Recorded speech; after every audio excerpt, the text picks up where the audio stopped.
안녕하세요. 윤명철교수의 역사대학입니다. 저는 오늘도 고구려족 답사를 다녀왔는데요. 임진강변 그리고 한탄강변에 다녀왔습니다. 임진강에 가면은 삼권리 고분군이 있는데요. 거기는 백제 유적이고요.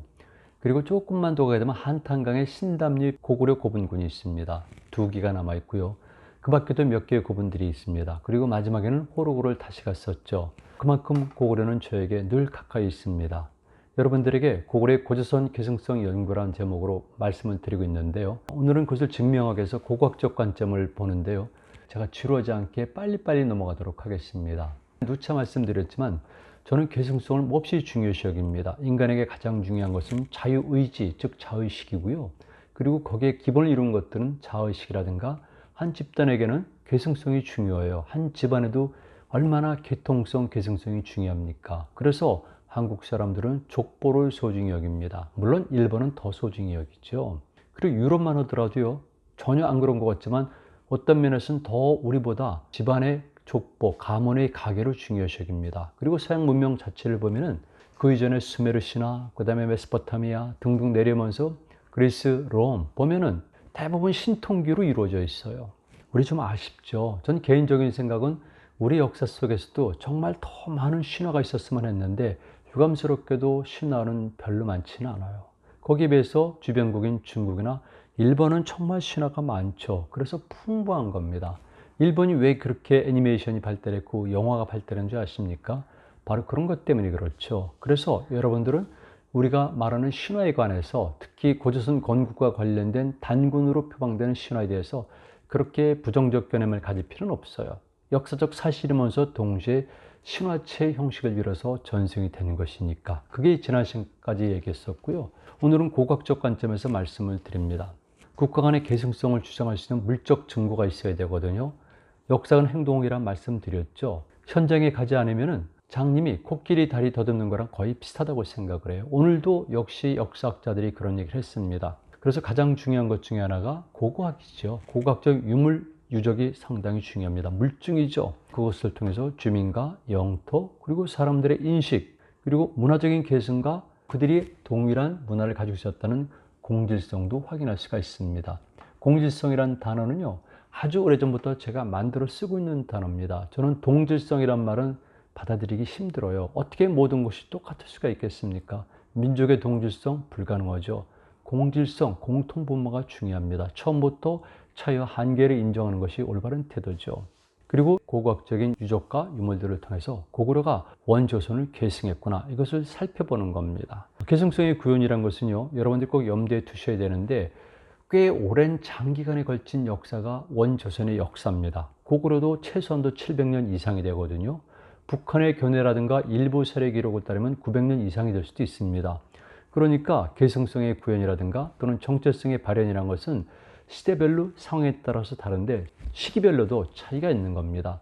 저는 고구려의 광개토당 장수대왕 시기를 리파운데이션, 리디스커버리, 그리고 르네상스라는 용어를 썼거든요. 그 시기에 비로소 계승성이 완전히 구현됐다고 보니까 그 이전까지는 계승성이 구현되는 단계예요. 따라서 오늘 살펴볼 내용들은 그 전까지의 고고학적인 유적과 유물들을 살펴보는 겁니다. 그 중에서 가장 우리가 핵심으로 삼는 것은요, 묘제예요. 어느 지역이나 마찬가지겠지만 특히 우리가 그런데요. 장례 의례가 매우 중요한 겁니다. 리튜얼이죠. 이거는 거의 잘 변하지 않는다고 그래요. 완벽하게 변하지 않는 건 아니죠. 왜 그러냐면 우리도 매장의 풍습, 화장의 풍습, 또 매장의 풍습 이렇게 변해왔듯이 일본도 마찬가지고요. 그러나 기본적으로 묘제는 잘 안 변하는 습성이 있기 때문에 우리는 묘제를 통해서 집단의 성격 그리고 공질성 이런 여부들을 파악할 수가 있습니다. 그래서 어떤 묘제 형식을 가지고 있는가 그리고 묘가 어떤 기능을 하는 것인가 다르거든요. 고인돌과 적석총과 그리고 봉도 석실묘는요 분명히 기능이 다릅니다. 또 한 가지는 분포 범위가 있어요. 다릅니다. 그리고 어디에 놓여져 있는가도 다르죠. 필드죠.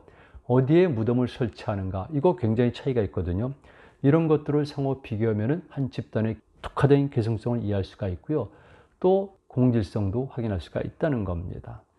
기본적으로 무덤 양식을 살펴보면 고조선 또는 원조선은 고인돌과 적석총으로 구분됩니다. 시기적으로 보면 고인돌이 더 오래된 것으로 추정이 돼요. 왜냐하면 현재 발견되는 고인돌의 규모, 범위, 그리고 연도를 보면 확실히 오래됩니다. 그런데 고조선도 이를테면 조금 더 아래로 내려와서 이것을 후기라고 봐야 될지는 모르겠지만 적어도 기원전 7세기, 6세기경을 보면은요, 그때는 적석총이라는 것이 나타나요. 그 가장 대표적인 것이 요동반도 남쪽, 중국에선 요남이라고 그러죠. 그쪽에 있었던 강상무덤, 누상무덤, 장군천 무덤 등등이 있거든요.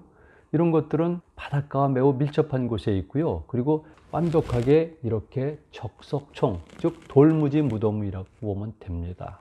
그래서 원조선의 기본 양식은 고인돌, 뒤를 이어서 적석총. 그런데 고구려는 전기에 보면은 적석총으로 많이 나타나고 있어요. 적석총에도 종류가 있습니다. 조금 이따 제가 설명을 드리는데 차이가 있습니다. 고인돌이 분포된 지역이 있고요. 그리고 고구려의 적석총이라든가 봉도 석실미어들이 분포된 지역을 보면은 거의 유사하다는 겁니다. 특히나 고구려가 첫 출발한 지역으로 알려져 있죠. 남만주 일대, 현재 지반지역, 북쪽에 있는 지역, 그리고 통화 일대, 그리고 좀 더 가서 심양까지 가는 길목에 있는 이런 지역에서 고인돌이 무지하게 많이 발견되거든요. 그러니까 여기는 원조선의 활동 영역이었다는 것을 알 수가 있어요. 그런데 거기가 바로 고조선 전기의 활동 지역이니까 그렇다면은 이렇게 고인돌의 분포를 통해서도 고구려가 원조선이 살았던 지역에서 발흥했구나 또는 성장했구나 이걸 증명할 수가 있죠. 왼쪽에 있는 것은 요동반도 남쪽 해성 근처에 있는 거죠. 계주에 있는 고인돌이고요. 오른쪽은 강화되어 있는 겁니다. 그런데 거의 유사한 형태를 띠고 있죠.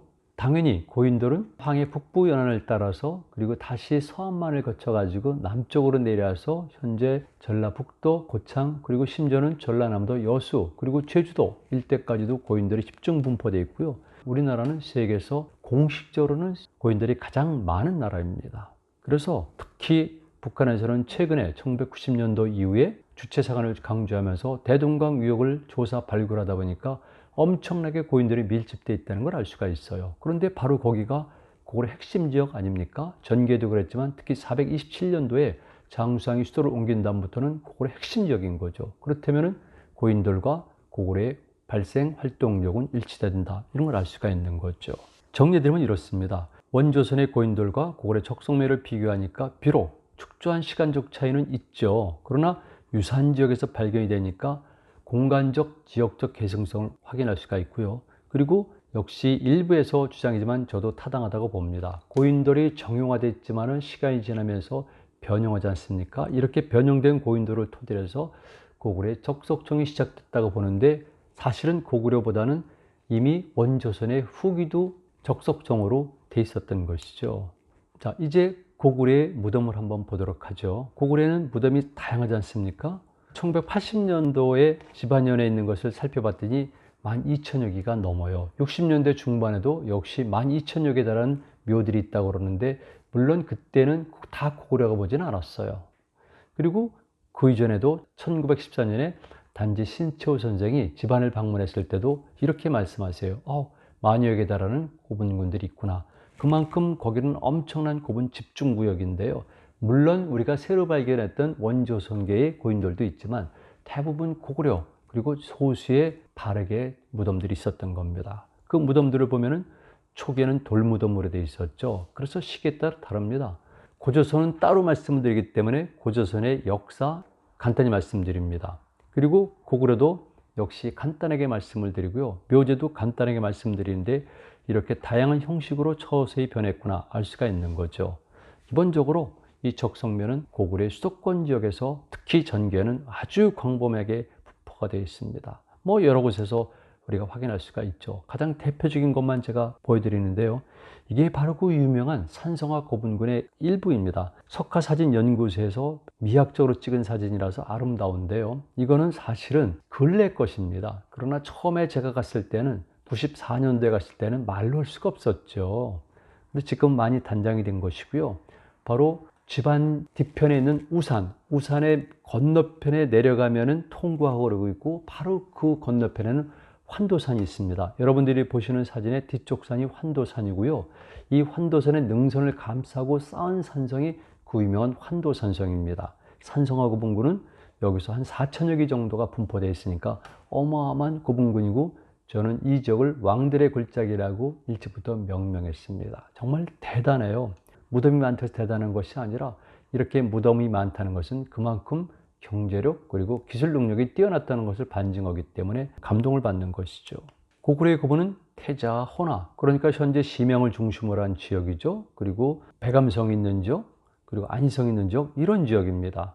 이런 지역에도 사실은 고구려의 고분고들이 매우 많거든요. 그러다 보니까 고구려의 고분은 그 전에 있었던 원조선의 고인돌 분포군과 거의 일치하는구나, 이걸 알 수가 있어요. 일부 사람들이 우리가 요하 이석까지도 장기간 지배했다는 주장을 해봅니다. 원조선 때나 고구려 때나. 그런데 드러난 유적과 유물, 특히 묘제의 분포를 보면은 주로 요하 이동측에 집중되어 있다는 것을 알 수가 있어요. 이게 중요하다는 겁니다.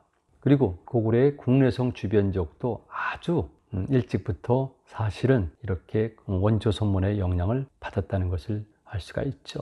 보세요. 고인들의 집중 지역인 대련시 일대, 요남이죠. 요남 지역에서도 이렇게 많이 있는데 거기 보니까 제가 조금 전에 말씀드린 강상무덤, 누상무덤, 또 장군총 무덤 등등 있는데 이런 것들은 바로 고구려의 초기 무덤과 거의 유사하다. 실제로 이렇게 얘기합니다. 북한의 이질이라든가 강인숙 같은 경우는 고구려 적성총은 사실은 기원전 2, 3세기부터 시작됐다. 그러면 무슨 의미를 갖고 있습니까? 고구려는 우리가 알고 있는 것처럼 기원 직전에 세워진 나라가 아니라 이미 기원전 3세기, 2세기경에 세워졌다고 주장하는 것이고요. 일부에선 기원전 5세기까지 보는 겁니다. 어쨌든 이 사람들은 이 적석청에 처음 등장한 것은 기원전 3세기에서 2세기 정도라고 보는 거죠. 자, 그래서 고구려 적석청의 기원 문제를 우리는 당연히 우리에게 유리하게 해석하고요. 중국 학계도 당연히 자기 주장을 하고 있는데 세 가지로 정리를 해요. 첫 번째는 지성묘에서 석관묘를 계승해서 발전했다, 이런 설이 있고요. 두 번째는 아니다, 이 고구려 적석청 무덤은 스스로 만들어져서 시작됐다, 자생설을 주장하는 겁니다. 그리고 세 번째는 기호는 원래가 한문화, 즉 중국 한문의 영향을 받거나 또는 직접 수용해서 만들어진 것이다, 이렇게 얘기하는 겁니다. 그런데 기본적인 것은 고인돌과 고구려의 적석청은 관계가 깊다, 이런 걸 말씀을 드릴 수가 있어요. 또 이런 재밌는 것도 있습니다. 지금 이 분야의 전공자들이죠. 신빈영 흑구는 고구려의 국내성이 있었던 지반 지역에서 조금 북쪽으로 올라가면 환인 지역이 있고 조금 더 올라가면 신빈이 있거든요. 거기 흑구산성이라고 있습니다. 그런데 흑구 지역에 있었던 고구려 초기의 산성들을 분석하면서 여기서 고인돌과 조그만 적석묘들을 발견했는데 그 중에서도 이 조그만 적석묘들은 고구려 초기 고분의 특징을 가지고 있다, 이렇게 얘기하는 거죠. 그리고 이제 통화 지역이 있는데 아주 유명하죠. 아직은 국내 소개가 잘 안 되고 있습니다. 중국이 통제를 하고 있는데요. 만발바자 유적에서 보게 되면은 굉장히 많은 실제적으로 고구려 이전 시대 때 유적과 유물이 있는데 왕면호 씨는 그중에서 제4기는 고구려 선대 유적이라고 말하면서 고구려의 개성성을 주장해요. 저는 사실은 그 지역을 무지하게 중요시 여기고 있습니다. 이 통화 지역을. 그래서 고구려 첫 수도도 그 지역일 가능성을 늘 얘기하고 있는데요. 거기를 왕면은 고구려 선대 유적이라고 부르고 있어요. 이렇게 만발발바 유적에 관해서는 1996년도 이후에 중국 학자들이 관심을 갖고 지금은 사실 본격적으로 발굴 연구하고 있는 것이죠. 결론적으로 말씀을 드리면 그렇습니다. 묘제에 관해서는 비교적 여러 가지 견해들이 있을 수 있는데 적성묘는 고구려 성립 이전부터 존재한 겁니다. 그리고 그것은 원조선의 일부 주민들이 축조했을 가능성이 크고요. 실질적으로 축조한 겁니다. 그리고 고인돌과 적성묘는 그리고 원조선 시대의 여러 지역에서 발견이 되고 있으니까 당연히 이런 것을 볼 때 원조선의 가장 지표적인 유물인 고인돌과 고구려의 전기 또는 초기의 무덤인 돌무지 무덤이죠. 적석청은 부분적으로 교차 가능성, 즉 계승성이 있다는 것을 정리할 수가 있습니다. 북한 같은 경우는 우리보다 더 적극적으로 해석하니까 당연히 고고학적인 몇 가지 유물을 들어서 고구려는 원조선을 계승했다고 주장하고 있습니다. 그래서 적석청도 그렇습니다만은 몇 가지 유물을 가지고도 얘기하는데요. 특히 고조선 시기의 버선코 모양의 청동 도끼를 예를 들어서 그것이 운평리지구니까 바로 국내성 있는 집안 남쪽에 있는 곳인데요. 여기서 발견된 것과 거의 유사하다고 보는 겁니다. 그 다음에 집안시에서 조금 올라가면은 대평이라는 곳이 있는데요. 오드령 부근에는 무기단 돌각단 무덤들이 있어요. 제가 말 타고 넘어온 곳이죠. 거기서는 세영동검 같은 것이 발견됐는데 이 세영동검은 여러분들이 아시겠지만은 원조선의 비파형 동검회는 전형적인 동검회의 그 다음 시기에 나타나는 조금 느슨하게 부정형화된 동검을 얘기합니다. 우리나라 남쪽 끝까지 해서 일본 열도까지 발견되고 있는 것이죠. 그런데 기원전 5세기에서 4세기경의 것으로 추정되는데 고구려인들이 가진 것과 거의 유사합니다. 그래서 비파형 동검이 있고 그 다음 단계 세형 동검이 있고 그리고 고구려로 연결된다. 이렇게 북한은 주장하고 있습니다. 자, 이제는요, 기능을 가지고 살펴봅니다. 그렇다면 고인돌의 기능과 그리고 적석층의 기능, 이걸 비교해 봐야겠죠. 중국에서는 고인돌을 처음에는 종교기념물로만 봤어요. 그리고 제사 기능하는 장소다. 그런데 발굴을 해서 보니까 거기서 유골 같은 것이 발견되고 부장품이 발견되니까 이거 역시 무덤이었구나. 그래서 이렇게 정의한 겁니다. 중국 지역에서 발견되는 고인돌들은 제단의 기능, 종교적 기능도 있고 실질적으로 사람이 묻혔으니까 무덤의 기능도 하고 있다. 이렇게 판단합니다. 처음에 고인돌을 보시면 누구나 그런 생각을 하지만 사실은 평평한 곳에 2개 내지는 4개 돌판을 세우고요. 그 위에다가 널쩍한 덮개돌을 덮는 거거든요.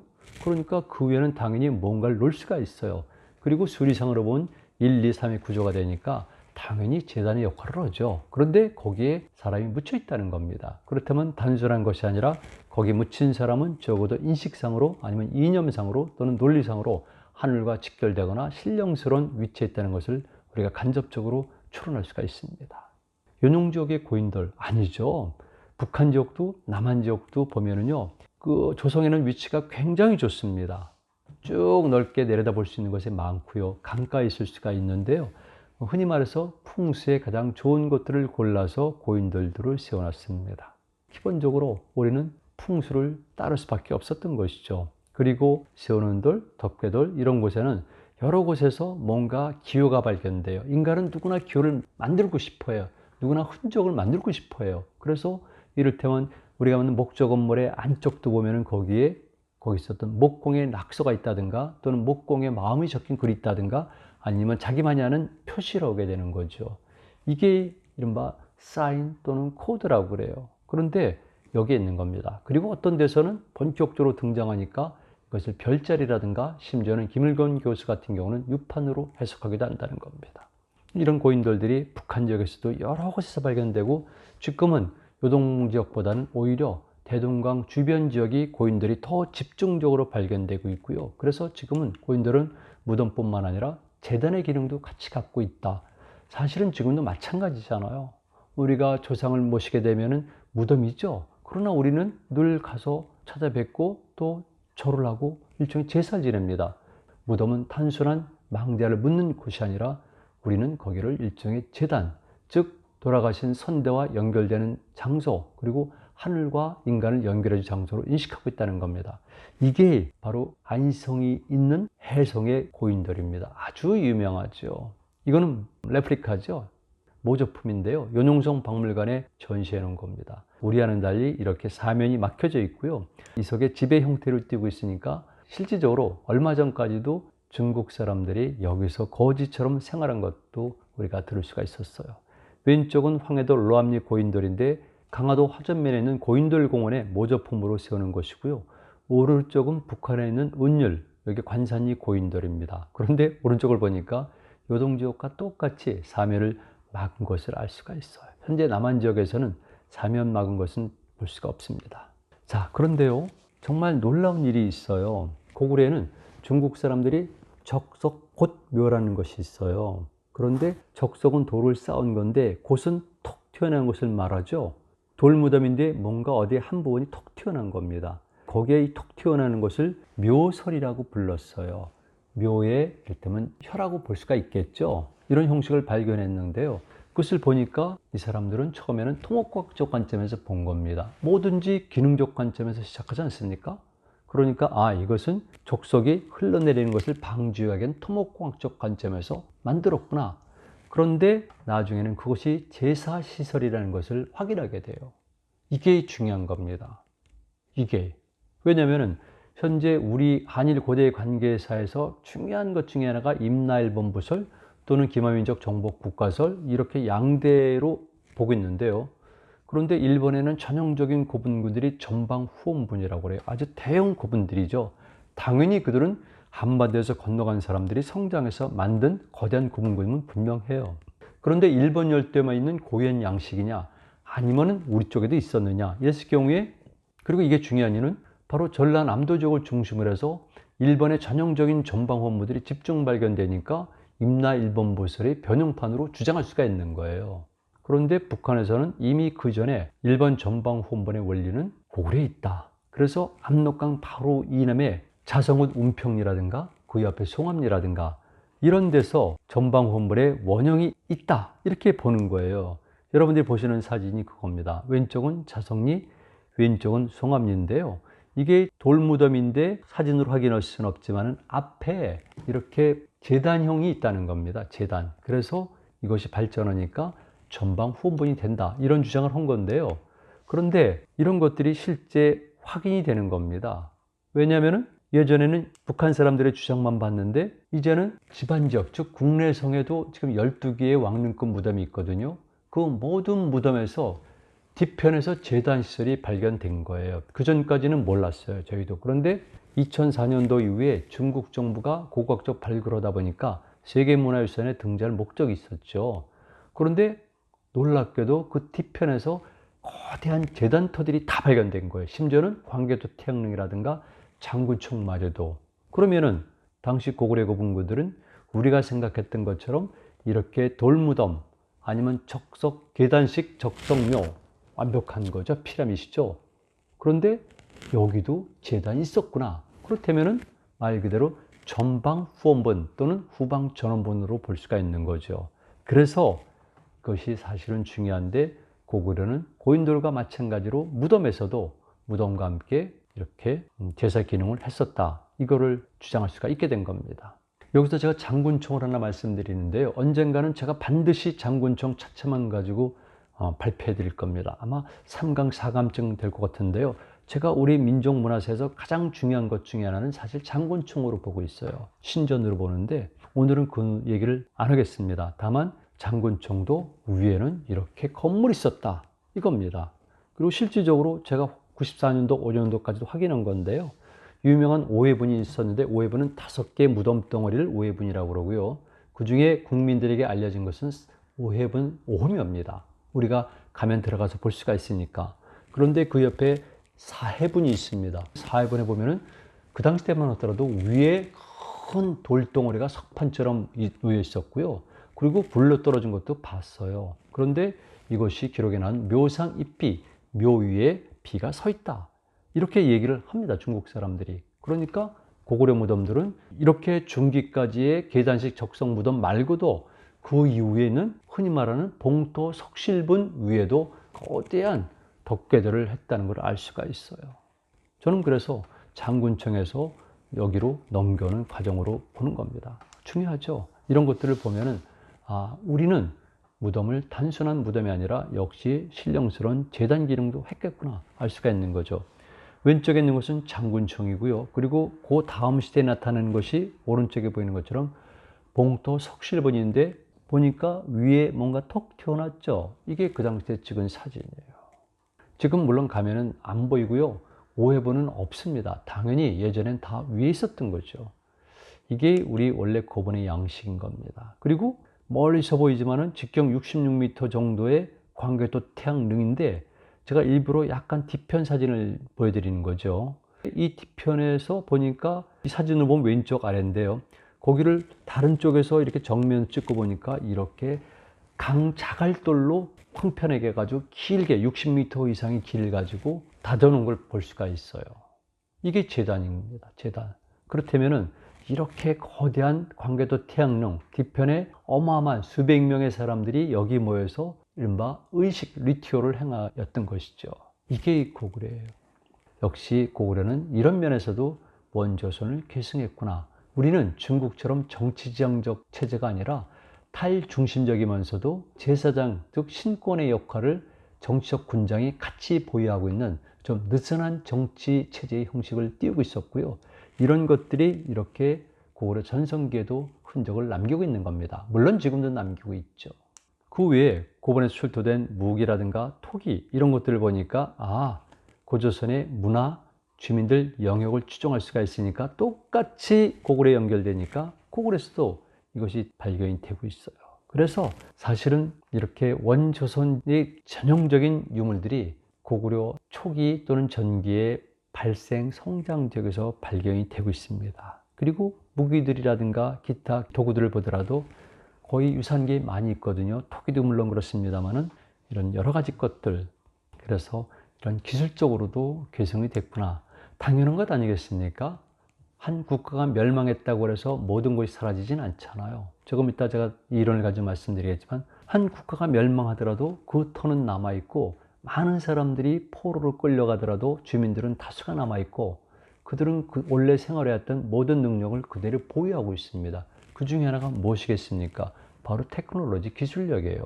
그러니까 여기서 계속해서 인간의 삶이 이루어지니까 그 사람들은 그 전 시대 또는 그 전 정치 체제의 기술력을 그대로 계승하니까 유사성이 있을 수밖에 없는 거죠. 이 지도를 보시면 알겠지만은 역시 전체가 유사한 걸 알 수가 있어요. 고인돌 무덤, 비파형 동검의 분포도를 쭉 표시했는데 여러분들 보세요. 그래서 여기는 동이족 분포도, 그리고 고조선의 세력 범위, 고인돌 무덤, 그리고 비파형 동검 분포족을 쭉 표시해 놨는데, 자, 보는 것처럼 이것은 바로 우리 민족 국가의 활동 영역 터와 똑같습니다. 그래서 일부 지역을 빼놓고는 요동반도 약간 서쪽까지 바로 후에 고구려가 점령하죠. 그렇다면은 고구려는 이런 공간적 계승성도 달성했다고 볼 수가 있습니다. 이게 불필요한 작업 같지만 가장 최초의 국가는 원조선이고요. 그것을 계승한 나라들이 있지만은 그 중에 가장 대표성을 띄우고 가장 빠른 시기에 계승을 했고, 그리고 실제로 전성기 때는 대부분의 공간을 확보한 것이 고구려거든요. 그리고 무엇보다 중요한 것은 이런 강한 자의식, 선민의식, 개통성의식이 있었단 말이에요.